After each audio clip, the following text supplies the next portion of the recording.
నిర్గమకాండము 15వ అధ్యాయము 2వ వచనం నుండి 7వ వచనం వరకు ఉన్న వాక్య భాగాన్ని మనం తెలుసుకుందాం. మన మధ్య ఉన్నటువంటి ప్రవీణ్ అన్న ముందుకు వచ్చి వాక్య భాగాన్ని చదివించవలసిందిగా మనం చేస్తూ ఉన్నాను.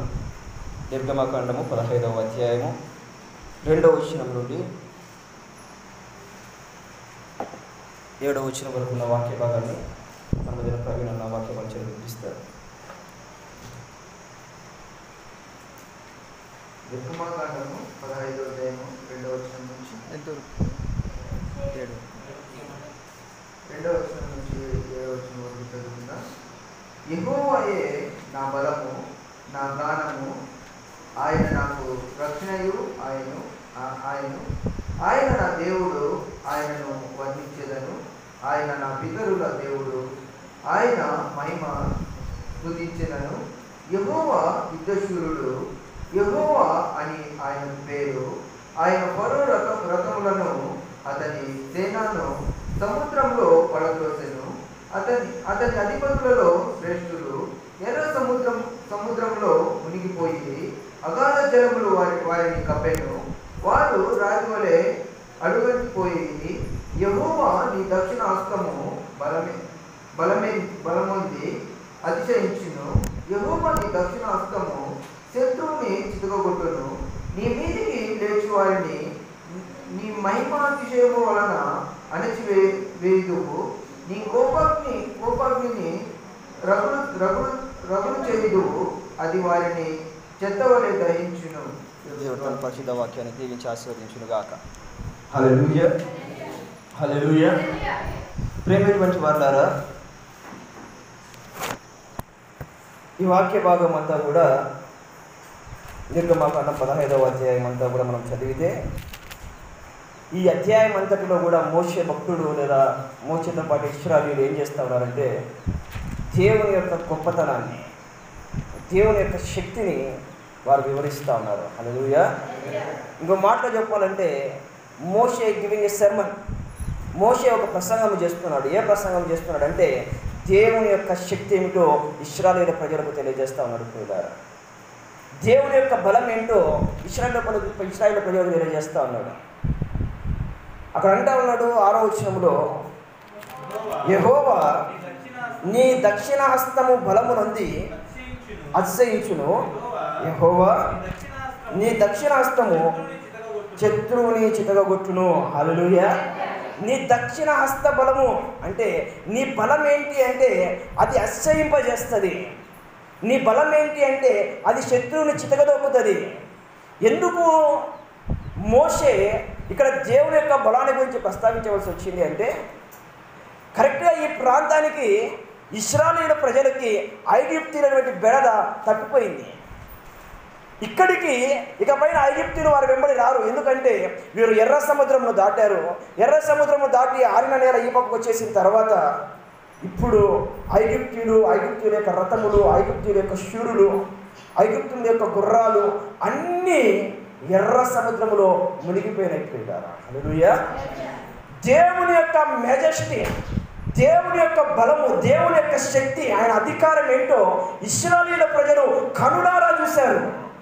లిటరల్గా they see with their own eyes. వారి సొంత కళ్ళతో దేవుని యొక్క బలాన్ని, దేవుని యొక్క శక్తిని, దేవుడు చేయగలిగినటువంటి కార్యాన్ని వారు కనులారా చూస్తూ ఉన్నారు. దేవుని యొక్క ఔన్నత్యం ఏంటో వారు గుర్తిస్తూ ఉన్నారు. ఆరిన నేలన వారు ఎర్ర సముద్రము దాటి నడుచుకొని వచ్చారు. దేవుని యొక్క దక్షిణ హస్తము, దేవుని యొక్క బలము ఎలాగూ ఎర్ర సముద్రంను చీల్చి ఎలాగున పాయలుగా రాశిగా నీటిని నిల్చోబెట్టిందో లిటరల్గా వారి కళ్ళతో వారు చూశారు. దేవుని యొక్క బలాన్ని వారు చూశారు. దేవుని యొక్క శక్తిని వారు చూశారు. ఈరోజు మనము ధ్యానించబోతున్నది ఏంటో తెలిసిన, దేవుని యొక్క శక్తి అంటే మనం తెలుసుకోబోతున్నాము. ప్రియులారా, ఈ గమనము మనమందరము కలిగి ఉండవలసిన వారమై ఉంటా ఉన్నాం. దేవుని యొక్క శక్తి ఏమిటో మనము తప్పనిసరిగా ఎరిగి ఉండాలి. ఆయన ఎంతటి శక్తిమంతుడో, ఆయన ఎంతటి బలవంతుడో, ఆయన ఎంతటి కార్యాలు చేయగలడో, ఆయన ఏ కార్యాలు మన జీవితంలో జరిగించగలడో మనము ఎరిగి ఉండవలసినటువంటి ఆవశ్యకత ఉంది. ప్రియులారా, ఎందుకు ఆవశ్యకత ఉంది అంటే, గడిచిన వారము మనము విశ్వాసముల గురించి వర్తమానము విన్నాం. అందులో అబ్రహామును గురించి మనం ధ్యానిస్తా ఉన్నప్పుడు 4వ అధ్యాయం 2 రాసిన పత్రికలో 23వ వచనంలో అబ్రహాము గురించి మాట్లాడుతూ ఈ మాట అన్నాం. అక్కడ అబ్రహాము తాను విశ్వసించిన దేవుని ఎదుట, అనగా మృతులను సజీవులుగాను లేని వాటిని ఉన్నవాటిగాను పిలుచు దేవుని ఎదుట అని వ్రాయబడింది. అబ్రహాము దేవుని గురించి విశ్వసించినప్పుడు అబ్రహాము తాను ఏ దేవుని యందు విశ్వసించాడో ఆ దేవుని యొక్క బలం ఏంటో ఎరిగి ఉన్నాడు. అతడు ఎరిగినది ఏంటి అంటే లేని వాటిని పిలుచువాడు, మృతులను సజీవులుగా మార్చువాడు అని దేవుని యొక్క శక్తిని ఆయన ఎరిగి ఉన్నాడు. హల్లెలూయా, హల్లెలూయా. దేవుని యొక్క శక్తిని అబ్రహాము ఎరిగి ఉన్నాడు కాబట్టి అబ్రహాము దేవుని యందు విశ్వాసం ఉంచగలిగాడు. అబ్రహాము దేవుని పైన నమ్మిక ఉంచగలిగాడు. ఈరోజు నీ నా జీవితాలలో దేవుని యొక్క శక్తి ఏంటో, దేవుని యొక్క బలం ఏంటో, దేవుడి యొక్క అద్భుత కార్యాలేంటో, ఆయన ఏమి చేయగలడో మనము గుర్తెరిగినప్పుడే మనము దేవుని పైన విశ్వాసం ఉంచగలుగుతాం. అన్లెస్ అండ్ అప్ టు ఆ కార్యాలు మనకు తెలియకపోతే, దేవుని యొక్క శక్తిని మనం గుర్తించలేకపోతే, ఆ గమనము మనకు లేకపోతే మనము ఏ విషయంలో కానీ దేవుని పైన ఆధారపడలేము. దేవుని పైన నమ్మకరించలేము. We have to know what the power of the lord. దేవుని యొక్క బలం ఏంటో మనకు తెలియాలి. What the majesty of lord, దేవుని యొక్క మహాశక్తి ఏంటో మనము గుర్తెరిగి ఉండాలి. తెలుసా దేవుని యొక్క బలం ఏంటో మన జీవితాల్లో? ఆయన ఏ కార్యాలు చేయగలదో తెలుసా? ఆయన ఎంతటి అద్భుత కార్యాలు చేయగలదో తెలుసా? కొన్ని వాక్యాలను బట్టి మనం దాన్ని చూద్దాం. కొరింథీయులకు రాసిన పత్రిక, కొరింథీయులకు రాసిన 2వ పత్రిక 9వ అధ్యాయం 8వ వచనం. కొరింథీయులకు రాసిన 2వ పత్రిక 9వ అధ్యాయం 8వ వచనం. మరియు ఎల్లప్పుడూ మీరు సర్వ సమృద్ధి గలవారై ఉత్తమమైన ప్రతి కార్యము చేయుటకు దేవుడు మీ ఎడల సమస్త విధములైన కృపను విస్తరింప చేయగలడు. ఇందు విషయమై వెదజల్లి దరిద్రులకు ఇచ్చెను, అతని నీతి నిరంతరము నిలుచు అని రాయబడి ఉన్నదంట. హల్లెలూయా. మరియు అన్నిటి యందు ఎల్లప్పుడూ మీలో సర్వ సమృద్ధి గలవారై ఉత్తమమైన ప్రతి కార్యము చేయటకు దేవుడు మీ ఎడల సమస్త విధములైన కృపను విస్తరింపజేయగలడు.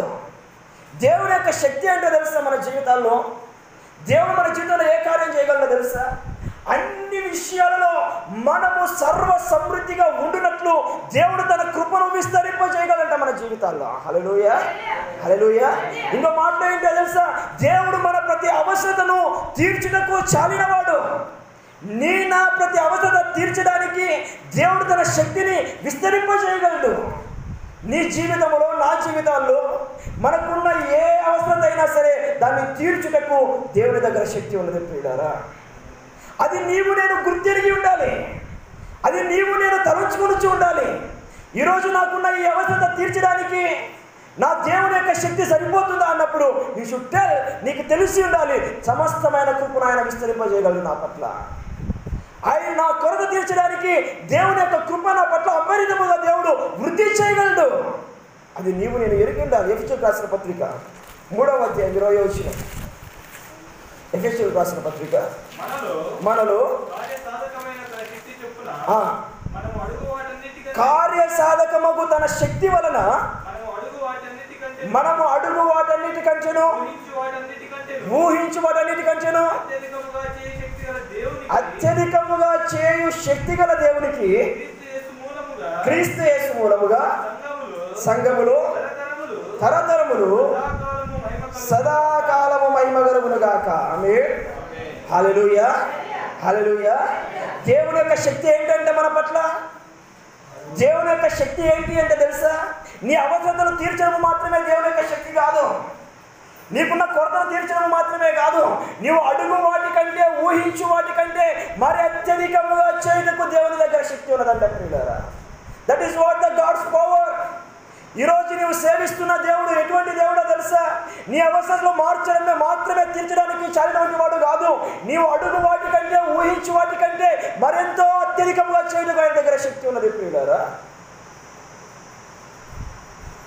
ఈరోజు నీ కొరతలు తీర్చకపోవడం అన్నది అది దేవుని యొక్క శక్తి లోపము కాదు, అది దేవుని యొక్క లోపము కాదు ప్రియులారా. నీ అవసరాలు తీర్చడానికన్నా మరెంతో గొప్ప దేవుడు నీకు అలా చేయగలడు.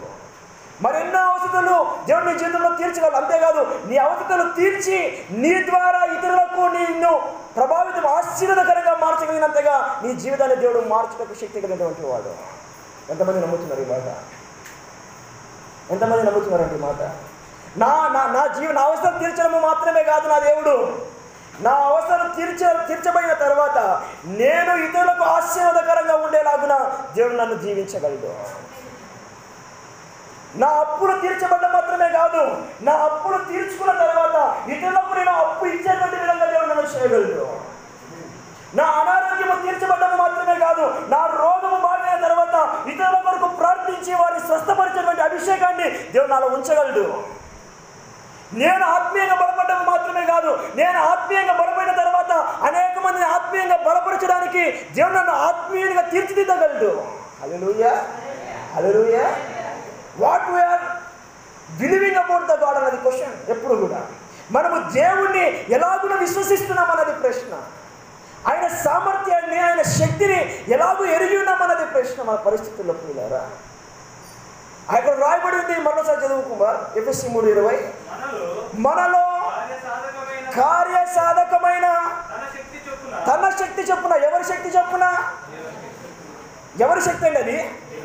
దేవుని శక్తి. దేవుని శక్తి చొప్పున మనం అడుగు వాటన్నిటికంటేను, ఊహించు వాటన్నిటికంటేను అత్యధికముగా చేయు శక్తి గల దేవునికి. హల్లెలూయా, హల్లెలూయా. దేవుని యొక్క శక్తి అంటే తెలుసా? నీవు అడుగు వాటన్నిటికంటే, ఐ డోంట్ నో నువ్వు ఎన్ని అడుగుతున్నావో దేవునికి నాకు తెలియదు, ఏమేమి అడుగుతున్నావో నాకు తెలియదు. నువ్వు దేవుని గురించి దేవుని యొక్క సన్నిధిలో కన్నీరు గారుస్తున్నావో, ఆయన పాదాలు పట్టుకుంటున్నావో, ఆయన దగ్గర అంగలారుస్తున్నావో, ఏడుస్తున్నావో నాకు తెలియదు. అయితే ఈరోజు ఒక మాట దేవుని యొక్క సేవకుడిగా దేవుని యొక్క చేత నడిపింపుతో చెప్పగలను. నువ్వు వేటి గురించి అయితే దేవుని యొక్క సన్నిధిలో ప్రార్థిస్తున్నావు, ఒక విషయము కాదు, నువ్వు అడుగు వాటన్నిటికంటేను, తర్వాత ఊహించు వాటన్నిటికంటేను. కొన్నిసార్లు మన ఇమాజినేషన్ సెకండ్కి వెళ్ళిపోతూ ఉంటాయి. అలా ఊహించేసుకున్న తర్వాత మనం అనుకుంటాం, ఇది నా జీవితంలో అవుతుందా, ఇది నా జీవితంలో సాధ్యమవుతుందా, ఇదైనా నా వల్ల అవుతుందా, నేను చేయగలనా, దీన్ని దేవుడు నాకు ఇవ్వగలనా, ఇది నేను పొందుకోగలను, అయినా ఇదంతా నా వల్ల ఇటువంటి పని, ఇది ఊహలకే పరిమితం మనం అనుకుంటాం. కానీ దేవుని యొక్క శక్తి ఏంటో తెలుసా? దేవుని యొక్క బలం ఏంటో తెలుసా? ఆయన అధికారం ఏంటో తెలుసా? నువ్వు అడుగు వాటన్నిటికంటేను, ఊహించు వాటన్నిటికంటేను మరి అత్యధికంగా ఆయన చేయగలరు పిల్లారా. అది దేవుని యొక్క శక్తి. ఆ గమనాన్ని మనము కలిగి ఉండాలి, ఆ ఆలోచన మనం ఎరిగి ఉండాలి. దేవుని యొక్క శక్తిని మనము ఆ దృక్పథంలో చూడము నేర్చుకోవాలి పిల్లారా. ఇశ్రాయేలు ప్రజలు చెప్తున్నారు, ఇదిగో అయ్యా నీ దక్షిణ బలమును నీవు ఎరుగుదుము. నీ దక్షిణ బలము యొక్క శక్తి ఏంటి అంటే అది శత్రువులను నలగొడుతుంది. నాస్కరంధ్రంలో నుండి వచ్చినటువంటి వేడి శత్రువులను లయపరుస్తుంది. నీవు ఎరిగి ఉందాము. శూరులు, గుర్రములు అదేమిటి ఎర్ర సముద్రంలో కప్పివేయబడ్డారంట. వారి సొంత కళ్ళతో వారు చూశారు. దేవుని యొక్క శక్తిని వారు వివరిస్తూ ఉన్నారు చూడారా. ఈరోజు నువ్వు ఎటువంటి దేవుని సేవిస్తున్నావో నీకు తెలుసా? ఎంతటి బలము కలిగిన సేవని సేవిస్తున్నావో నీకు తెలుసా? అమ్మ, నీ తండ్రి లేదా నీ భర్త ఎంతటి ఆస్తిపడో నీకు తెలిస్తే నీ జీవించే జీవిత విధానం మారిపోతుంది. Let me explain. ఇంకొద్ది అర్థం విధానం చెప్పగలిగాను. నీ భర్త దగ్గర లక్షల డబ్బులు ఉన్నాయనుకో, నువ్వు కట్టుకునే చీర, నువ్వు వేసుకునే బంగలు, లేదా నీవు ఉన్నటువంటి ఇల్లు, నీ ఇంట్లో ఉన్న వస్తువులు, నీ దగ్గర ఉన్నటువంటి వస్తు వాహనాలు అన్నీ కూడా మారిపోతాయి. Right are not? నీ భర్త లేదా నీ తండ్రి అతని దగ్గర ఉన్నటువంటి ఆర్థిక స్తోమతను బట్టి నీవు జీవించే జీవిత విధానం నిర్ణయించబడి ఉంటుంది. నీ తండ్రి ఎంత ఆస్తిపడో అంతటి, లేదా నీ తండ్రి ఎంత ధనవంతుడో ఆ యొక్క ఆస్తి, ఆ యొక్క ధనం ఎక్కడ కనపడుతుంది అంటే నీ జీవిత విధానంలో కనపడుతుంది. పిల్లారా, నీ తండ్రిని నువ్వు దరిద్రుడిగా చూసినప్పుడు, నీ తండ్రి దగ్గర ఏమీ లేని వ్యక్తిగా నువ్వు చూసినప్పుడు యు కాంట్ ఆస్క్ హిమ్. నువ్వు అతని దగ్గరికి వెళ్ళి అడగలేవు, తండ్రి నాకు ఒక నగ చేసి, నాకు ఒక కారు కొని, నాకు ఒక బైక్ కొని, నువ్వు అడగలేవు. ఏమంటావు తెలుసా? మా నాన్న దగ్గర ఏమి అడగడానికి, మా నాన్న దగ్గర ఏమీ లేవు, ఆయన ఒట్టి హస్తాలతో ఉన్నాడు. నా తండ్రి దగ్గర ఏమీ లేకపోతే ఎలాగూ నేను వెళ్ళి నా తండ్రిని అడగలను? నా తండ్రి యొక్క కష్టాన్ని నువ్వు పాల్పంచుకుంటా అంటావు. నా తండ్రి యొక్క ఆర్థిక స్థితిని నేను అర్థం చేసుకొని, నా తండ్రి యొక్క ఆర్థిక పరిస్థితిని అర్థం చేసుకొని నా కోరికలను అదుపులో పెట్టుకుంటానంటావు. అదే నీ తండ్రి దగ్గర లక్షల డబ్బులు ఉన్నాయన్నప్పుడు, కోట్ల డబ్బులు ఉన్నాయన్నప్పుడు నీవు నీ కోరికలను అణుచుకోవాల్సిన అవసరం లేదు, నీ మనసును కుదించుకోవాల్సిన అవసరం లేదు. నువ్వు వెళ్ళి ధైర్యం కలుగుతావు, నాన్న నాకు కావాల్సిన వస్తువు నువ్వు కొనియకపోతే నువ్వు రిక్వెస్ట్ చేస్తావు, బలవంతం పెడతావు, ఏడుస్తావు, బ్రతిమలాడుతావు, ఏదేమైనా చివరికి ఏం చేస్తావో తెలుసా? నీ తండ్రి దాన్ని కొనించావు, విడిచిపెట్టావు. ఎందుకు విడిచిపెట్టావు అంటే నీ తండ్రి ఏమి డబ్బులు లేనోడు కాదు, అది దగ్గర డబ్బులు లేని కాదు నీకు ఇవ్వండి. అతనికి మనస్సు కలిగే విధంగా నీకు తీసిచ్చేయడానికి మనస్సు లేదంటే ప్రస్తుతానికి. ఆ మనస్సు కలగడానికి నువ్వు ఏమి చేయాలో అన్నీ చేస్తావు. ఎందుకంటే అతను ఏమి ఇబ్బంది పెట్టడం లేదు, అతని దగ్గర ఉన్నదే నువ్వు ఇవ్వమంటున్నావు. హల్లెలూయా, హల్లెలూయా. నీవు దేవుని సేవించేటప్పుడు దేవుడు ఎటువంటి దేవుని సేవిస్తున్నావో నువ్వు అర్థం చేసుకొని ఉండాలి కదా. అందుకనే దేవుడు అన్నాడు, మీరు అడుగు వాటన్నిటికంటేను మీరు అనుకుంటున్నారు మీరు అడిగిన వాటిని నేను ఇవ్వలేనేమో, మీరు అడిగిన వాటిని నేను మీకు దయచేయలేనేమో అని. నో నో నో, మీరు అడిగిన వాటన్నిటికంటే ఎక్కువ నేను ఇవ్వగలను మీకు. ఊహించుకునేటప్పుడు ఈ ఊహ సాధ్యమవుతుందని చెప్పి ఒకవేళ నీ ఊహను గురించి నువ్వు భయపడుతున్నావేమో, కానీ నీ ఊహలన్నిటికంటే అత్యధికంగా నేను చేయగలను నీ జీవితాల్లో. అంతటి శక్తివంతుని నేను. అమ్మాయి నా బలం ఏంటో తెలుసా? నీ ఊహలన్నీ నెరవేర్చగలిగిన శక్తివంతుని నేను. మీ ప్రార్థనలన్నిటినీ అంగీకరించి వాటిని మీకు ఇవ్వగలిగిన శక్తివంతుని నేను. హల్లెలూయా, హల్లెలూయా. ఎంత గొప్ప దేవుని మనం ఆరాధిస్తున్నామో మీకు అర్థమవుతుందా? ఎంత గొప్ప దేవుణ్ణి మనం తండ్రిగా కలిగి ఉన్నామో మీకు అర్థమవుతుందా? ఎంత శక్తివంతుణ్ణి మనము సేవిస్తున్నామో మీకు అర్థమవుతుందా ప్రియులారా? హల్లెలూయా. మత్తయి సువార్త 3వ అధ్యాయం 9వ వచనం. మత్తయి సువార్త 3వ అధ్యాయం 9వ వచనం. అబ్రహాము మాకు తండ్రి అని మీలో మీరు చెప్పుకొని తలచవద్దు, దేవుడు ఈ రాళ్ళ వలన అబ్రహామునకు పిల్లలను పుట్టింపగలడని మీతో చెప్పుచున్నాను. హల్లెలూయా, హల్లెలూయా. వారిలో కొందరంట, అక్కడ యేసు ప్రభువు దగ్గర నుండి కొందరు అంటున్నారంట, ఇదిగో మేము అబ్రహాము సంతానం, మీలో మీరు అబ్రహాము సంతానం అని చెప్పుకొని విరమిగిపోతున్నారు. దేవుడు తలుచుకుంటే రాళ్లకు సైతం పిల్లలను పుట్టింపగలడు. హల్లెలూయా. రక్త మాంసాలు ఉంటేనే కాదు దేవుడు పిల్లలు పుట్టించగలిగింది, మనుషులతోనే కాదు దేవుడు పిల్లలు పుట్టించగలిగింది. దేవుని యొక్క కెపాసిటీ, దేవుని యొక్క సామర్థ్యము, దేవుని యొక్క అధికారము, దేవుని యొక్క శక్తి, దేవుని యొక్క ఔన్నత్యం ఏంటి అంటే బండ రాళ్ళ నుండి కూడా దేవుడు పిల్లలు పుట్టించగలడు ప్రియులారా. శూన్యంలోనే సృష్టి చేసిన వాడు, నిరాకారంగా ఉన్నదాన్ని అందంగా మార్చినటువంటి వాడు, ఏ ఆధారము లేకోకుండా భూమిని శూన్యంలో వేలాడదీసిన వాడికి బండ నుండి పిల్లలు పుట్టించడం పెద్ద సమస్య? అసలు మానవుని కలగజేసిందే దేవుడు కదా. నేల మంది నుండి బొమ్మను చేసి బొమ్మకు జీవవాయువును విదిన దేవుడికి బండ నుండి పిల్లలు పుట్టించడం పెద్ద అసాధ్యమైన సంగత? Nothing is impossible to the god. దేవునికి అసాధ్యమైనది లేదు. ఆయన శక్తిని గురించి నేను మీతో మాట్లాడుతూ ఉన్నాను ప్రియులారా, దయచేసి అర్థం చేసుకోనండి. మనము సేవిస్తున్న దేవుని యొక్క శక్తిని గురించి నేను మీతో మాట్లాడుతూ ఉన్నాను. బండ నుండి దేవుడు పిల్లలు పుట్టించగలడంట మనుషులకి ప్రియులారా. దేవునికి మనిషికి డాక్టర్లకి కావాలి. డాక్టర్లు ఒకవేళ కృత్రిమంగా పిల్లలు పుట్టించాలంటే టెస్ట్ ట్యూబ్ బేబీస్ కొత్తగా వచ్చినాయి. టెస్ట్ ట్యూబ్ బేబీస్ ఏం చేస్తారంటే ఆ టెస్ట్ ట్యూబ్ బేబీ ద్వారా టెస్ట్ ట్యూబ్లో వాటి యొక్క కణాలు పెట్టి వాటి ద్వారా పిల్లలు ఉత్పత్తి చేస్తారు. కానీ దేవునికి అవన్నీ అవసరం లేదు. టెస్ట్ ట్యూబ్ అవసరం లేదు, గర్భసంచి అవసరం లేదు, కణాలు అవసరం లేదు. దేవుని నోటి మాట చాలు పిల్లలను పుట్టించగలుగుతుంది పిల్లలారా. హల్లెలూయా, హల్లెలూయా. అబ్రహాంకి 100 ఏళ్ల వయసులో గర్భం ఉడికిపోయిన సమయంలో మృతులమైనటువంటి గర్భంలో నుండి దేవుడు పిల్లలు ఇచ్చినటువంటి వాడికి దేవుడు తలుచుకుంటే అబ్రహాములో గొప్పతనం కాదది, అబ్రహాము యొక్క శక్తి కాదది, శారా యొక్క శక్తి కాదది, దేవుని యొక్క శక్తి ప్రియులారా. అది దేవుని యొక్క బలం, అది దేవుని యొక్క ఔన్నత్యం. అది అబ్రహాము జీవితంలో అబ్రహాంకి ఎక్కడ నుండి బలం వచ్చిందంటే దేవుని దగ్గర నుండి బలం వచ్చింది 100 ఏళ్ల వయసులో పిల్లలు కనడానికి. హల్లెలూయా, హల్లెలూయా. మత్తయి సువార్త 10వ అధ్యాయం 28వ వచనం. మత్తయి సువార్త 10వ అధ్యాయం. ఆత్మను చంపనేరక దేహమునే చంపు వారికి భయపడకుడి కానీ ఆత్మను దేహమును కూడా నరకములో నశింపజేయగలిగిన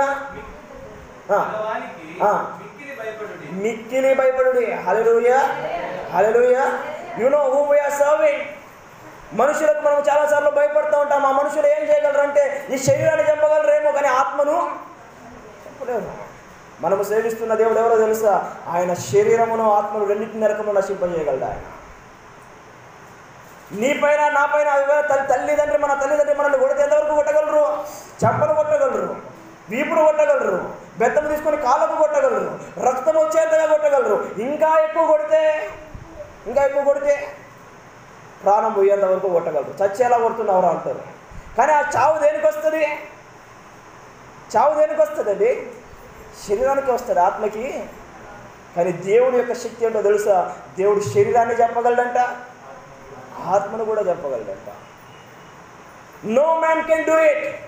ఏ మనిషే కానీ ఆత్మను చంపలేడు, నశింపజేయలేడు.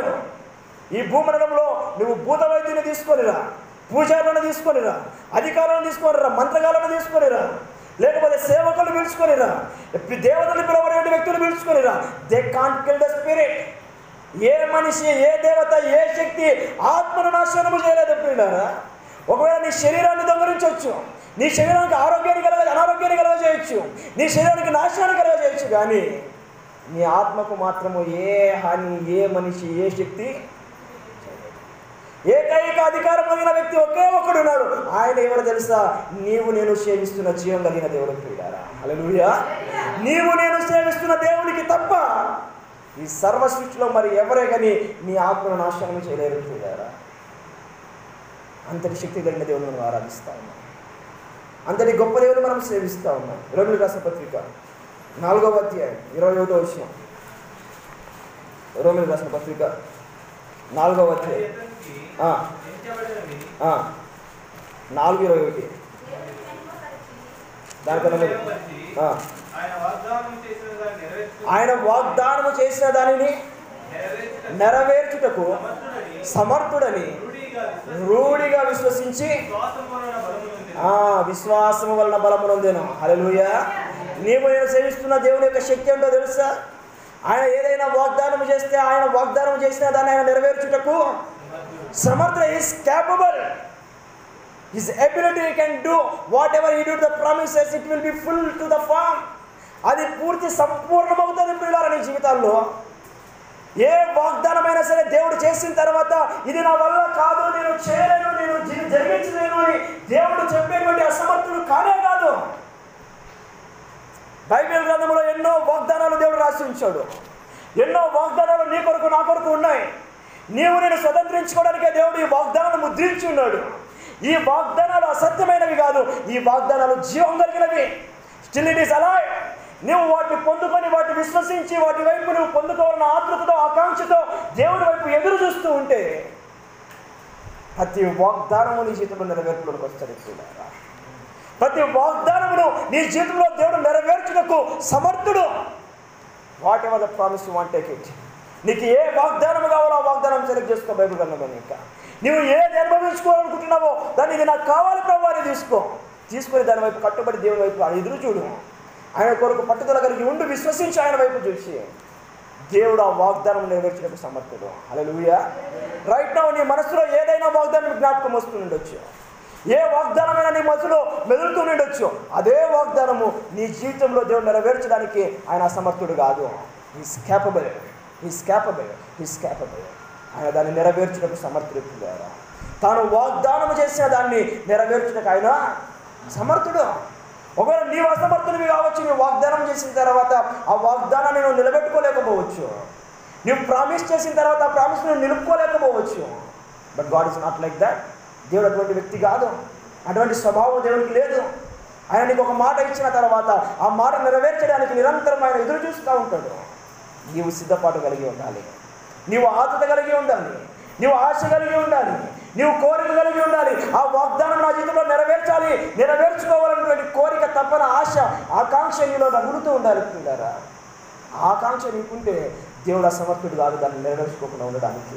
హెబ్రీయులకు రాసిన పత్రిక 11వ అధ్యాయం 19వ వచనం. హెబ్రీయులకు రాసిన పత్రిక 11వ అధ్యాయం 19వ వచనం. అబ్రహాము శోధింపబడి విశ్వాసమును బట్టి ఇస్సాకును బలిగా అర్పించెను.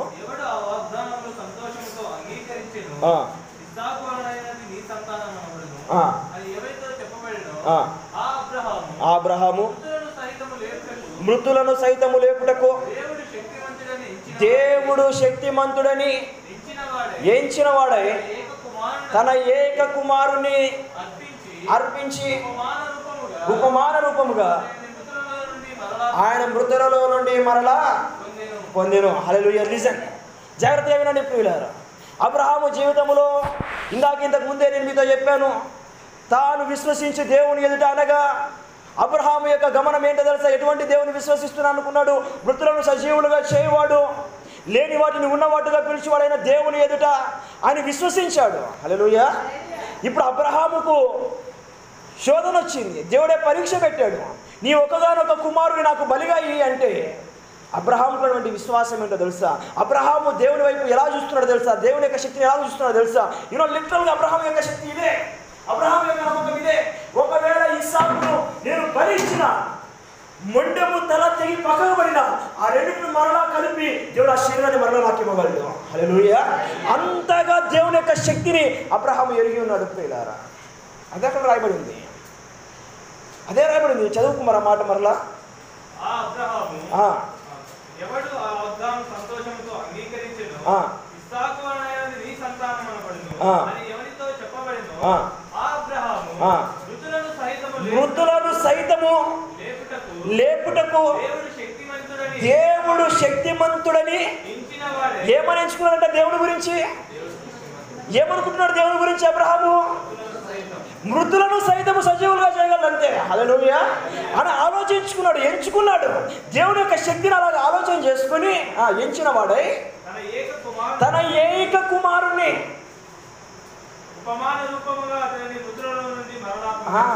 ఏక కుమారుని బలి ఇచ్చినాడు, మరలా పొందుకున్నాడంట. ఆ ఒక్కగానొక్క కుమారుణ్ణి బలి ఇవ్వక ముందు అబ్రహాముకున్నటువంటి విశ్వాసం, అబ్రహాము దేవుని యొక్క శక్తిని ఏమనుకున్నాడు తెలుసా? ఈవెందో ఐవెందే మరలా నేను పొందుకుంటాను. హల్లెలూయా.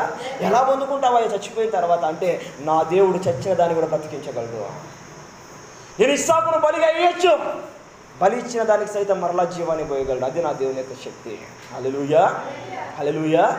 ఈరోజు చాలామంది ఆ దేవుడికి ఆత్మలను తీసుకురాలేరు, దశమ భాగం తీయలేరు. కారణం ఏంటో తెలుసా? ఈ దశమ భాగం తీసిన తర్వాత ఇది నా చేతిలోనికి వెళ్ళిపోయిన తర్వాత మరలా how can I get it back? నేను మరలా ఎలా తెచ్చుకుంటానంటే నీకు ఇచ్చిన దానికి పదంతులు దేవుడు ఇవ్వగలనటువంటి శక్తి, నమ్మకము నీకు లేదు. దేవుని యొక్క శక్తిని అలా చూడటం లేదు. కానీ అబ్రహాము ఎలా చూస్తున్నాడు తెలుసా? నేను బలి ఇచ్చిన కుమారుని సైతము మరలా దేవుడు బ్రతికించగలడు. హల్లెలూయా. నా చేయి దాటిపోయిన దాన్ని కూడా దేవుడు మరలా నా దగ్గరికి తీసుకొని రాగలడు. దేవుని యొక్క శక్తి ప్రియులారా. నేను చాలా కోణాల్లో మనం ఇంకా దేవుని యొక్క శక్తిని చూడొచ్చు. మరొక చోట రాయబడి ఉంటుంది, ఇదిగో బీదలను దరిద్రులను పెంట కుప్పల మీద నుండి పైకి లేపి అధికారులతో ప్రజలతో కూర్చునబెట్టువాడు ఆయనే.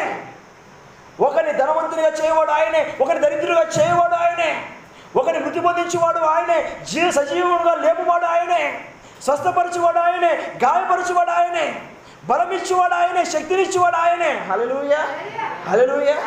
సమస్తమును చేయగలిగిన వాడు ఆయనే ప్రియులారా. ఆయన కంటూ ఈ లోకంలో అసాధ్యమైనది ఏదీ లేదు. మత్తయి సువార్త 28వ అధ్యాయం యేసుప్రభువు అంటారు, ఇదిగో భూమి మీదను పరలోకమందును నాకు ఏమి ఇవ్వబడింది? సర్వాధికారము ఇవ్వబడింది. విశేషమైన అధికారాలు నాకు ఇవ్వబడినాయి.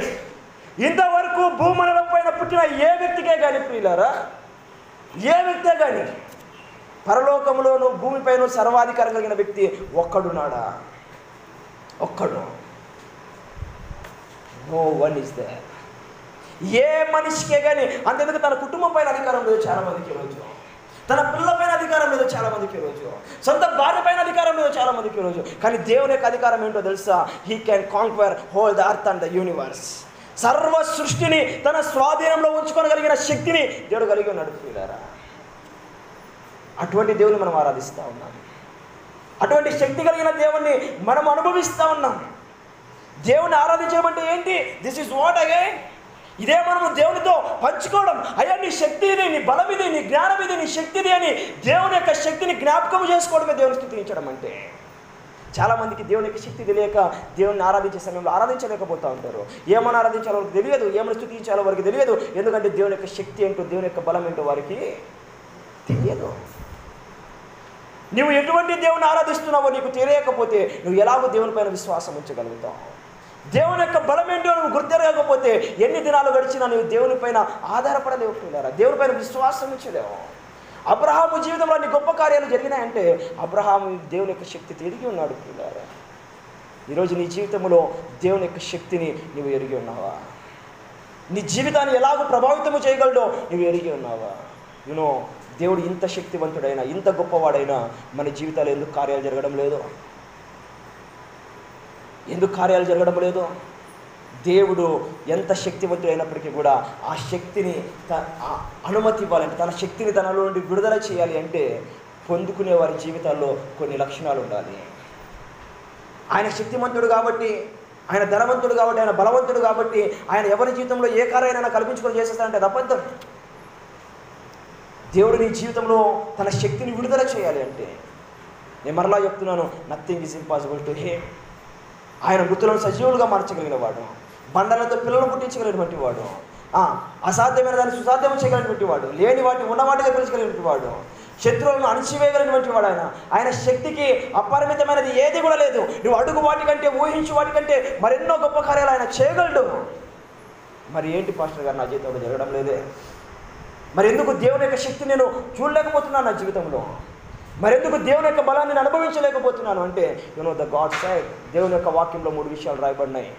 అవేంటో త్వరగా మనం చూద్దాం. దినవృత్తాంతంలో 2వ గ్రంథము 16వ అధ్యాయము 9వ వచనం. దినవృత్తాంతంలో 2వ గ్రంథము 16వ అధ్యాయము 9వ వచనం. తన ఎడల యథార్థ హృదయము గల వారిని బలపరచుటకై యెహోవా కనుదృష్టి లోకమందంతటా సంచారము చేయుచున్నది. చాలు. ఏమంటున్నాడు అక్కడ ఆయన? తన ఎడల యథార్థ హృదయం గల వారి ఎడల, యథార్థ హృదయం గల వారిని బలపరచుటకై. ఎవరిని బలపరచడానికి? దేవుడు ఎవరిని, తన దగ్గర బలం ఉంది కాబట్టి తన బలంతో ఎవరిని పడితే వారందరినీ బలపరచుడు, ఎవరిని పడితే వారికి తన శక్తిని ఇవ్వడు, ఎవరి జీవితాల్లో పడితే వారి జీవితాల్లో దేవుడు తన కార్యాలను చేయడు. దేవుడు నీ జీవితంలో కూడా తన బలాన్ని కనపరచాలి, దేవుడు నీ జీవితంలో కూడా తన శక్తిని కనపరచాలి అంటే ఈ దేవుడు కోరుకుంటున్న మొట్టమొదటి క్వాలిఫికేషన్ ఏంటో తెలుసా? యథార్థ హృదయుల ఎడల. దేవుని యొక్క కనుదృష్టి అంట భూమి అంతటా సంచారం చేస్తూ ఉందంట. ఎవడు యథార్థ హృదయుడు? యథార్థ హృదయంతో నన్ను సేవించేవాడేడి, యథార్థమైన హృదయంతో నా వైపు తిరిగి ప్రార్థించేవాడేడి. ఒక్కడు నాకు యథార్థమైన హృదయంతో దొరికితే వారికి నేను బలాన్ని చూపిస్తా, నా బలాన్ని వారి జీవితంలో కనపరుచుకుంటాను. అలా దేవుని యొక్క కనుదృష్టి భూమిపై సంచారం చేస్తూ ఉన్నప్పుడు గాడ్ ఫౌండ్ సమ్ పీపుల్. కొందరిని దేవుడు కనుగొన్నప్పుడు వారి జీవితాల్లో దేవుడు తన బలాన్ని చూపించాడు. ప్రియులారా, నోవాహు కాలం మనందరికీ బాగా తెలుసు. నోవాహు కాలంలో జనులంతా కూడా పాపములో విస్తరించబడ్డారు. నోవాహు కాలంలో పాపం అపరిమితముగా విస్తరించబడింది. నీతిమంతుడు, యోగ్యుడు, మంచివాడు, దేవునికి దృష్టిలో మంచివాడిగా పిలువబడినటువంటి వాడు ఒక్కడు దేవునికి గడపల్లా. అప్పుడు దేవుని యొక్క స్వరము నోవాహుతో చెప్పిన మాట ఏంటో తెలుసా? చూడండి అన్నమాట. ఆదికాండము 7వ అధ్యాయము 1వ వచనం. యెహోవా, ఈ తరము వారిలో నీవే నా ఎదుట నీతిమంతుడవై ఉండుట చూచితిని గనుక నీవును నీ ఇంటి వారును ఓడలో ప్రవేశించండి. Hallelujah. God searched all the people. ఆ దినమున భూమిపైన ఎంతమంది ప్రజలుంటే అంతమంది యొక్క హృదయంలోనికి దేవుడు తొంగి తేరి చూశాడు. ప్రియులారా, ఈ తరమంతటి వారిని నాశనం చేయబోతున్నాను, ఈ భూమండలంతటిని నాశనం చేయబోతున్నాను.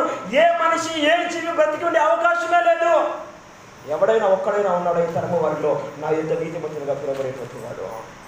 ఒక్కడున్నాడా చెడుతనము విడిచిపెట్టినటువంటి వాడు? ఒక్కడున్నాడా యథార్థ హృదయుడు అని చెప్పి దేవుడు తొంగి తేరి చూసినప్పుడు దేవుడిస్తున్న సాక్ష్యం ఏంటో తెలుసా? నోవాహు, నీ ఒక్కడవే, యు ఆర్ ద అలోన్. నీ ఒక్కడవే ఈ తరము వారిలో నా ఎదుట నీతిమంతునిగా కనపడతా ఉన్నా. నా కనుదృష్టి భూమి అంతా సంచారం చేసింది. I did found anyone but you.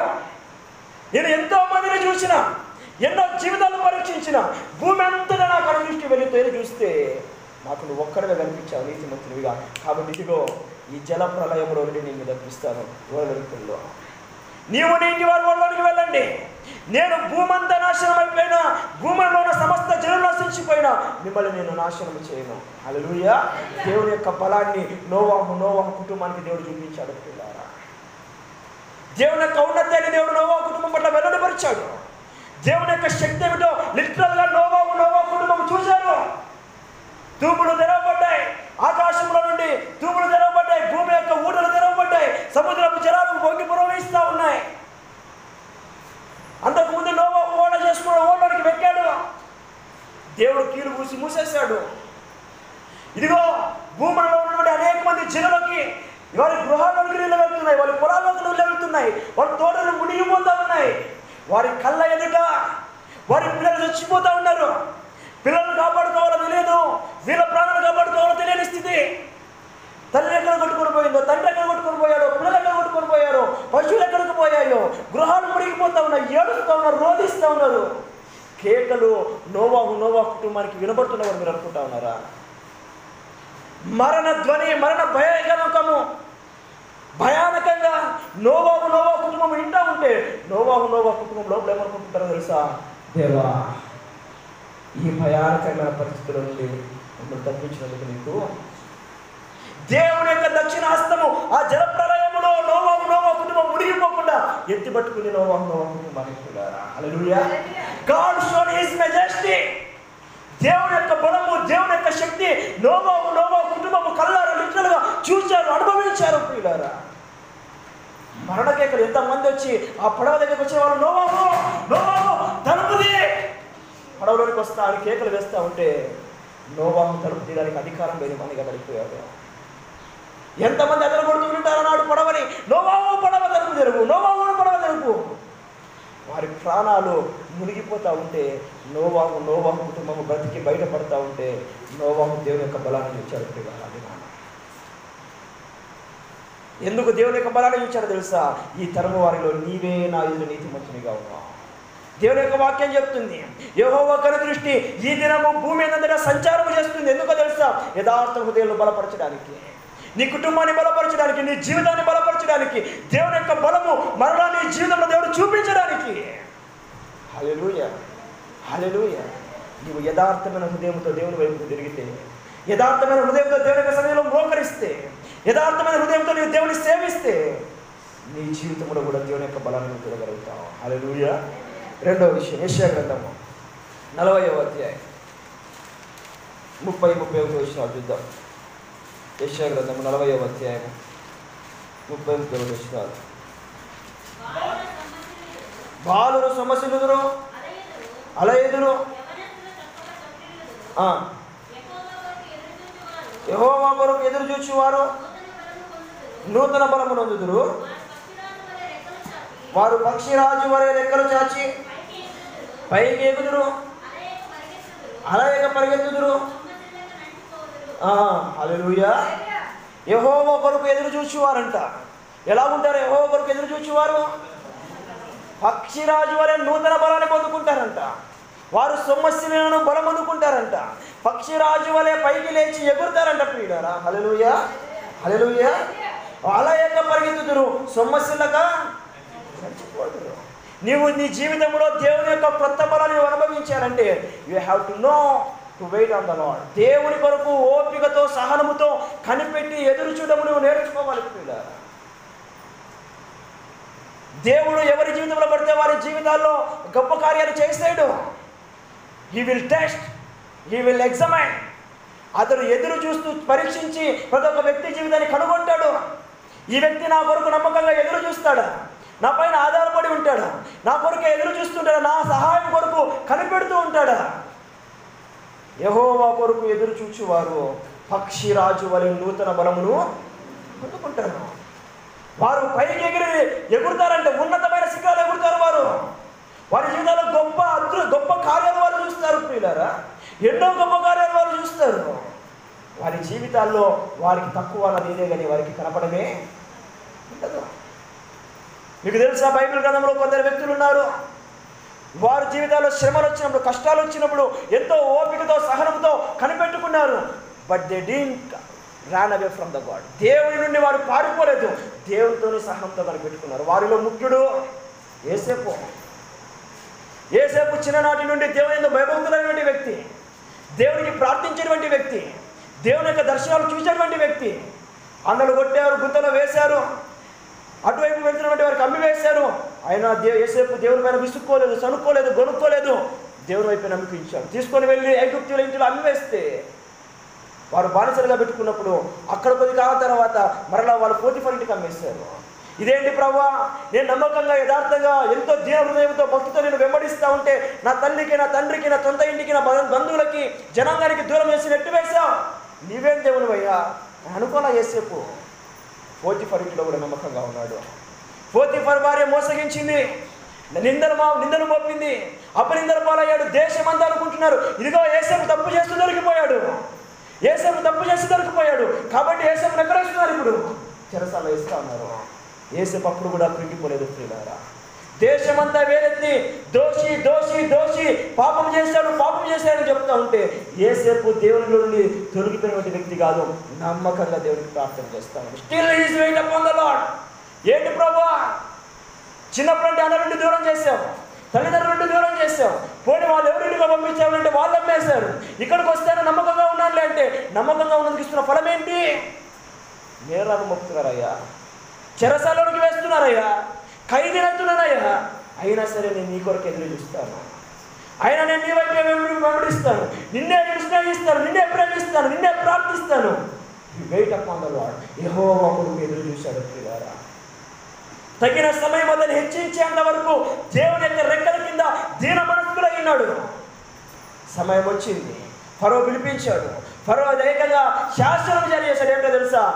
సింహాసనము విషయంలో తప్ప మరి ఏ విషయంలోనూ నాకు ఒక్క సింహాసనం విషయంలో తప్ప మరి అన్ని విషయాలలోనూ యోసేపు నా వంటి అధికారం కలిగినటువంటి వాడు. ఇంకో మాట చెప్పంటే రాజు ఉంగరాన్ని తీసి యోసేపుకి చేతికి పెట్టాడంట. హల్లెలూయా, హల్లెలూయా. రాజు ఉంగరం దేనికి గుర్తో తెలుసా అండి? అన్నాడు దినాల్లో అధికారానికి గుర్తు. రాజు చేతిలో ఉన్నటువంటి ఉంగరము మరి ఎవరి దగ్గర ఉండదు. ఈరోజు ముఖ్యమంత్రి ఒక జీవో జారీ చేశాడంటే కింద ఏం చేయాలి? సంతకం పెట్టాలి. ఆ సంతకం పెట్టకపోతే ఆ పేపర్కి విలువ, అది ఎవరు పెట్టిందో దానికి తెలియదు అనమాట. అంటే ఇప్పుడు ఆనాటి దినాల్లో సంతకం ఏంటో తెలుసా? రాజుగారు సంతకం చేసేవాళ్ళు కాదు, తన ఉంగరానికి ముద్ర ఉంటుంది, ఆ ముద్ర వేస్తే చాలు అది రాజు జారీ చేసినట్టే. అది ఎవరికి ఇయ్యరు, రాజు దగ్గర మాత్రమే ఉంటుంది. మీరు బైబిల్ గ్రంథం మొత్తం తిరిగేయండి, చరిత్ర మొత్తం తిరిగేయండి, ఎన్ని పుటలైనా చదవండి, ఎంతమంది చరిత్రలైనా చదవండి, ఏ రాజే కానీ తన వేలి ఉంగరాన్ని తీసి ఎంతటి నమ్మకస్తుడి సేవకుడున్నా సరే అతనికి పెట్టినట్టు చరిత్ర పుటల్లో లేదు. ఆ ఉంగరాన్ని ఎట్టి పరిస్థితుల్లో తీయరు బయటికి. అటువంటిది ఫరో హృదయము యోసేపు ఎదుట కరిగిపోయింది. అధికారాన్ని తీసి యోసేపు చేతికి పెట్టాడు. ఇదిగో యోసేపు ఎలా చెప్తాడో అలా చేయండి. యోసేపుకు రథాన్ని చేయించాడు, వస్త్రాలు చేయించాడు, ఇళ్ళని ఇచ్చాడు, పెళ్లి చేశాడు, సమస్తమైన అధికారులకు చెప్పాడు. ఇదిగో యోసేపు వచ్చినా పోయినా అతనికి మీరు సాగిలపడి నమస్కారం చేయాలి. అప్పుడు ఆ పోతిఫర్ ఎక్కడ ఉంటాడు? ఏ పోతిఫర్? చెరసాలకు పంపించాడు కదా భార్య మాట విని. ఆ పోతిఫర్ ఎక్కడున్నాడు ఇప్పుడు? యోసేపు కాళ్ళ దగ్గర ఉన్నాడు. అతని భార్య ఎక్కడుంది? యోసేపు కాళ్ళ దగ్గర ఉంది. అన్నదమ్ములు ఎక్కడున్నారు? యోసేపు కాలు పట్టుకున్నారు. ప్రియులారా, హల్లెలూయా. హి వెయిటెడ్. 40 సంవత్సరాలు ఎదురు చూశాడు దేవుని యొక్క సహాయం కొరకు. 40 సంవత్సరాలు ఓపికతో కనిపెట్టాడు. యెహోవా కొరకు కనిపెట్టువారు పక్షిరాజు వలె నూతన బలాన్ని పొందుకున్నారు. అతని బాధ తల్లిపోయింది. పిల్లారా, యోసేపు 40 ఏళ్ళు ఓపికతో దేవుని కొరకు కనిపెట్టుకున్నందుకు దేవుడు హెచ్చించినప్పుడు అతని బాధంతా వెళ్ళిపోయింది. గత జీవితంలో ఉన్నటువంటి బాధంతా మర్చిపోయాడు. దేవుడు ఉన్నతముగా యోసేపును హెచ్చించాడు. దేవుని యొక్క బలము యోసేపు జీవితంలో కనపడటం ప్రారంభమైన తర్వాత భవిష్యత్తు ఏది యోసేపు ప్రభావితం చేయలేకపోయింది. అది దేవుని యొక్క బలము. అది దేవుని యొక్క శక్తి, దేవుని యొక్క సామర్థ్యం. అది ప్రియులారా, హల్లెలూయా, హల్లెలూయా. మొట్టమొదటిది యథార్థమైన హృదయంతో దేవుని సేవించే వారి జీవితాల్లో దేవుడు కార్యాన్ని చూస్తాడు, తన బలాన్ని చూపిస్తాడు. దేవుని కొరకు కనిపెట్టుకుంటున్న వారి జీవితాల్లో కూడా దేవుడు తన బలాన్ని కనపరుస్తాడు. మూడవది మార్కు సువార్త 9వ అధ్యాయము 23వ వచనం. మార్కు సువార్త 9వ అధ్యాయము 23వ వచనం. ఏమైనను నీ వలన అయితే మా మీద కనికరపడి మాకు సహాయము చేయమనిను. అందుకు యేసు నమ్ముట నీ వలన అయితే నమ్మువానికి సమస్తమును సాధ్యమే అని అతనితో చెప్పాను. అతను ఏమంటున్నాడంట, నీకేదైనా సాధ్యమైతే మాకు కొంచెం సహాయము చేయి. అడిగే అప్రోచ్ అయ్యే విధానం చూడండి ఎలా ఉందో. ఏమైనా నీ వలన అయితేనే, నీ వల్ల ఏదైనా సాధ్యమవుతుంది ఏంటి ఉంటే దయచేసి మాకు కొద్దిగా సహాయము చేయి. నీ వల్ల అయితేనే, నీ వల్ల కాకపోతే మాకు అవసరం లేదు అంటున్నాడు. కానీ దేవుడి ఇచ్చే రిప్లై ఏందో తెలిసిన, నమ్మడానికి నీకు సాధ్యమైతే ఏదైనా నేను నీ జీవితంలో చేయగలను. ఏదైనా సాధ్యమైతే కాదు, ఏదైనా నా వల్ల అయితే కాదు. నా శక్తిని నువ్వు ప్రశ్నించొద్దు, నా అధికారాన్ని నువ్వు ప్రశ్నించొద్దు. ప్రశ్న ఎక్కడ ఏంటంటే, నీకు అధికారం ఉందా, నీకు బలం ఉందా, నీకు శక్తి ఉందా, నీవు విశ్వసించగలవా నా శక్తిని, నా సామర్థ్యాన్ని? If you are able to believe, నీవు నమ్మడము నీ వలన అయితే నమ్మువానికి సమస్తమును. ఈరోజు ప్రేమటువంటి వాళ్ళలో చాలామంది అడుగుతూ ఉంటారు, చాలామంది జీవితాలు సందేహం ఉంటుంది, దేవుడు నా జీవితాన్ని ఈ పరిస్థితుల్లో నెట్టివేయగలడా, బాగు చేయగలడా, సరి చేయగలడా, నా కుటుంబాన్ని పోషించగలడా, లేవనెత్తగలడా, ఆదరించగలడా, నాకు ధైర్యాన్ని ఇవ్వగలడా, నాకు మరలా గౌరవాన్ని ఇవ్వగలడా. ఈ కెన్ డూ ఎనీథింగ్. ఆయన ఏదైనా చేయగలడు. నమ్మడం నీ వలన అవుతుందా? నమ్మువానికి సమస్తమును సాధ్యమే. అబ్రహాము నమ్మాడండి, మృతులను సజీవులుగా చేయవాడు ఎదురని నమ్ముతున్నానని చెప్పి దేవుడు మృతులను సజీవులుగా మార్చి ఇచ్చాడు. హల్లెలూయా, హల్లెలూయా. మోషేతో అన్నాడు, ఇదిగో ఎర్ర సముద్రం వైపు చేయి చాపు, ఎర్ర సముద్రం పాయలైతుంది. నమ్మాడు, చేయి చాచాడు, ఎర్ర సముద్రం పాయలైంది. దేవుడి మాట విని ఎరుకో గోడ చుట్టూ 7 మార్లు తిరుగు వేయమన్నాడు, తిరిగారు, ఎరుకో గోడ కూలిపోయింది. నమ్మువానికి సమస్తము సాధ్యమే. The question is, are you believing? నువ్వు నమ్ముతున్నావా నీ కుటుంబం క్షేమాభివృద్ధి పొందుతుందని, నీ కుటుంబం ఆశీర్వదించబడుతుందని, నీ పిల్లల భవిష్యత్తు బాగుపడుతుందని? చాలామందికి నిరీక్షణే ఉండదు, విశ్వాసం ఉండదు. వారి జీవితాల్లో వారు అడగట్టిపోయి ఉంటారనమాట. They don't have any faith on the lord. దేవుని కొరకు విశ్వసించేటువంటి అనుభవం వారికి ఉండదు. ఆ వ్యక్తి ఎంత ఘోరంగా అడుగుతున్నట్టు డేస్ దగ్గరకు వచ్చి, నీ వలన ఏదైనా అయితే మాకు సహాయం చేయి, నేను ఏదైనా చేయగలంటున్నాడు దేవుడు. I can do anything. Question ఏంటంటే, నువ్వు నమ్మగలవా? నువ్వు నమ్మగలవా? అమ్మ, బైబిల్ గ్రంథంలో ఒక స్త్రీ ఉంది, ఆమె రక్తస్రావం కలిగిన స్త్రీ. ఎన్నేళ్ళ నుండి బాధపడుతుంది? 12 ఏళ్ళ నుంచి బాధపడుతూ ఉంది. అక్కడ ఒక ఘోరమైన ఆమె దీన స్థితిని వర్ణిస్తాడు. అక్కడ ఆమె తనకున్నదంతా కూడా అమ్మి వేసుకుందంట, క్రయధనము చేసుకొని వైద్యుల చుట్టూ తిరిగింది. బంధువులు వెళ్ళివేశారు, స్నేహితులు వేశారు, ఊరి బయట ఎక్కడో దూరంగా నెట్టివేశారు ఆమెని. ఊర్లోకి రానిచ్చేవాళ్ళు కాదు. తనకున్న అంతా పోగొట్టేసుకుంది. ఒంటరి, ఆదరణ లేని స్థితి, బలహీనమైన స్థితి, దిగజాడిపోయినటువంటి స్థితి. 12 ఏళ్ళ ఇంకా ఒంటరిగా బాధపడుతుంది. ఒకటే అనుకుంది ఆమె, ఆయన వస్త్రపు చెంగును ముట్టుకుంటే చాలు నేను బాగుపడతాను. That is her faith. ఆమె విశ్వాసం అది. ఆమె ఏమని విశ్వసించిందంటే, నేను వెళ్ళి ఆయన వస్త్రపు చెంగును మాత్రం ముట్టుకుంటే చాలు నేను బాగుపడతానని నమ్మింది. సమాజం ఏమనుకుంటారో ఆలోచన చేయలేదు. రహస్యంగా వెళ్ళింది, ఒంటరిగా వెళ్ళింది, వెనుకడుకు వెళ్ళింది. ఎంతోమంది ఆమె చుట్టూ ఉన్న ఎవరు చూస్తారో చూడరో ఆమె ఏది ఆలోచన చేయలేదు. ఒకటే విశ్వాసం, ఒకటే నమ్మకం, ఒకటే ఆశ. ఎలాగైనా ఈరోజు వెళ్ళాలి, ఆయన వస్త్రాలు ముట్టుకోవాలి, నేను బాగుపడాలన్న ఆశతో వెళ్ళింది.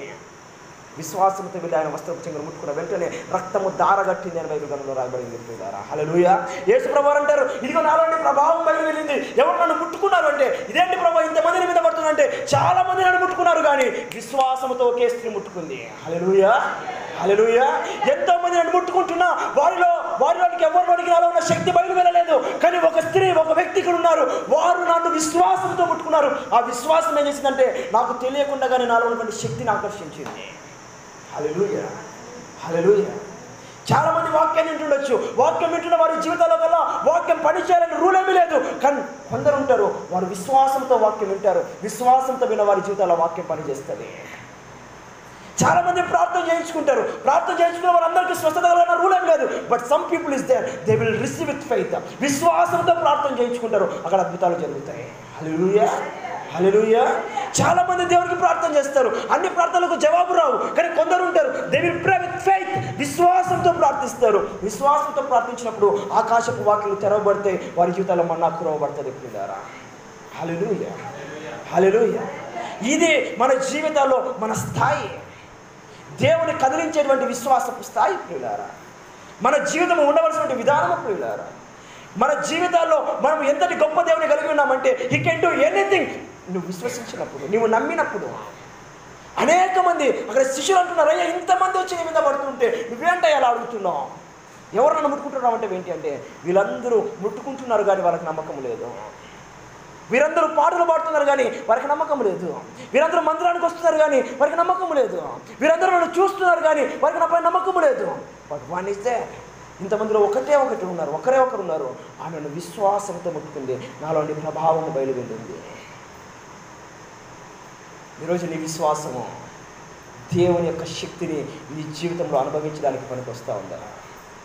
దేవుని యొక్క శక్తిని నీ జీవితంలోనికి ఆకర్షిస్తూ ఉందా? అక్కడ దేవుని యొక్క ప్రమేయమే లేదు. You know that thing. ఆ విషయాన్ని మీరు నోటీస్ చేస్తూ ఉన్నారా? అసలు ఆ రక్తస్రావం కలిగిన స్త్రీ యేసుప్రభువుని ముట్టుకున్నప్పుడు యేసుప్రభువు యొక్క ప్రమేయమే లేదు అక్కడ. అసలు యేసుప్రభువుకి ఆమెను స్వస్థపరచాలన్న ఆలోచనే లేదు, ఆమెను గురించి ఆలోచనే లేదు, ఆమెను బాగు చేయడానికి ఆయన ఎటువంటి శక్తిని విడుదల చేయడం లేదు. కేవలం ఆమెలో ఉన్నటువంటి విశ్వాసమే యేసుప్రభువులో ఉన్న శక్తిని ఆకర్షించింది. ఎంతటి గొప్ప విశ్వాసం అన్నది, ఎంతటి గొప్ప విశ్వాసం అన్నది ఆలోచన చేస్తా ఉన్నారా? యు థింక్ యేసుప్రభువు ప్రమేయం లేకుండా అద్భుతం జరిగింది ప్రియులారా. ఆయన ఆలోచన ఆయన చేయాలనుకోకుండానే జరిగిపోయింది. నీవు దేవునికి అటువంటి విశ్వాసంతో ప్రార్థించినప్పుడు దేవుడు జవాబులు వచ్చేస్తాయి. హల్లెలూయా, హల్లెలూయా. ఆయన స్వస్థత విడుదల చేయకనే నీ విశ్వాసము అక్కడ నుండి లాక్కొచ్చుకుంటుంది, గుంజుకొని వస్తుంది. హల్లెలూయా. దేవుని పరలోకంలో ఉన్న అభిషేకాన్ని దించుతుంది కిందికి నీ విశ్వాసం. ఆ విశ్వాసపు స్థాయి మనలో ఉండాలి. దేవుని యొక్క శక్తిని పొందుకునే విధానాన్ని నేను చెప్తా ఉన్నాను. ఫస్ట్ హాఫ్ పార్ట్లో దేవుడు ఎంత శక్తిమంతుడో మీకు చెప్పాను. సెకండ్ హాఫ్ పార్ట్లో నేను చెప్పిందంటే తెలుసిన దేవుని యొక్క శక్తిని మన జీవితాలు అనుభవించాలంటే నెంబర్ 1 యథార్థమైన హృదయంతో మనం దేవుని వైపు తిరగాలి. నెంబర్ 2 ఏంటది నేను మర్చిపోయాను. నెంబర్ 2 ఆ దేవుని కొరకు ఎదురు చూసేటువంటి వ్యక్తులుగా, కనిపెట్టేటువంటి వ్యక్తులుగా ఉండాలి. నెంబర్ 3 విశ్వాసంతో దేవుని మనము ఆకర్షించుకోవాలి. ఇవి మన జీవితాల్లో జరిగినప్పుడు మీ జీవితాల్లో దేవుని యొక్క గొప్ప కార్యాలు నది వలె ప్రవహిస్తాయి ప్రియులారా. క్షేమము నది వలె ప్రవహిస్తుంది. దేవుని యొక్క శక్తి మీ జీవితంలో పనిచేయడము మీరు కనులారా చూస్తారు. అయినో చాలామంది ఇక్కడ వాక్యం 40-50 మంది ఉంటారు. అందరి జీవితాలు ఇది పనిచేస్తుందని నేను చెప్పలేదు. విశ్వాసంతో నీవు విని పాటించినప్పుడు నీ జీవితంలో పనిచేస్తుంది. హల్లెలూయా. పీపుల్ మే టాక్ మెనీ, వాళ్ళు ఏదైనా మాట్లాడుకోవచ్చు. మనం వింటుంది దేవుని యొక్క వాక్యం, మనం విశ్వసించాల్సిన దేవుని యొక్క వాక్యం. మనము ఇతరులతో మన విశ్వాసాన్ని పోల్చుకోకూడదు, దేవుని యొక్క వాక్యంతో మన విశ్వాసాన్ని పోల్చుకోవాలి. ఇట్టి వాక్యంతో మన జీవితాలను మనము కట్టుకుందాము గాక. ఆమేన్, హల్లెలూయా. దేవుని యొక్క శక్తి మన జీవితాల్లో, మన కుటుంబాల్లో మనం అనుభవించుదాము గాక. దేవుడు మనం అత్యధికంగా ఆశీర్వదించును గాక. తల ఉంచి కళ్ళు మూసుకుందాం, ప్రార్థించుకుందాం.